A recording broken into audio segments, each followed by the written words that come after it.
Нова можност за вработување на лица со завршено основно и средно образование од Агенцијата за вработување објавија нова мерка која има за цел најпрво да ги обучи кандидатите, а потоа трајно да ги вработи. Обуката ќе трае 9 месеци, а кандидатите при тоа ќе добиваат и месечна плата.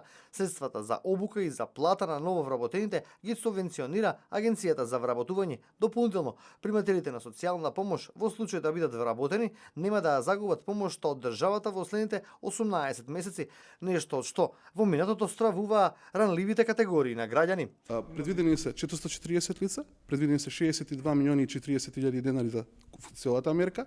Мерката трае во просек 9 месеци, но после 9 месец ние 12 месеци мериме дали работодавачот ќе го намали бројот на вработени и доколку го направи тоа, ние исто така реагираме да врати дел од парите што ги примило од Агенцијата за вработење. Така даваме 3 месеци обука во која што се профилираат кадрите и потоа 6 месеци субвенција во трајање во висина од 19.000 денари. И врската е потоа 12 месеци по завршување на самата субвенција која што ние даваме. Мерката е наменета за лица кои потешко се вклучуваат на пазарот на труд и лица кои имаат потреба од дополнителни знаења и вештини, како и за компании кои имаат потреба од проширување од нови работни места, информира Поповски.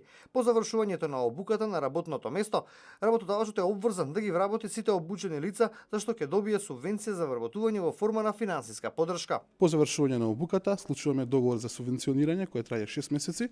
Работодавачот за тие 6 месеци ќе добие 19.000 денари во вид на субвенција, од која што плаќа до 17.000 денари нето плата и при донесе за таа нето плата или бруто плата и 2.000 денари како трошок што го направил за едукација на тоа лице во периодот. Во изминатиот период од 2013 до ланската година со оваа мерка биле опфатени 984 невработени лица, од кои 863 се уште се на работа. Протоците покажуваат дека невработеноста е спуштена на 23,1%.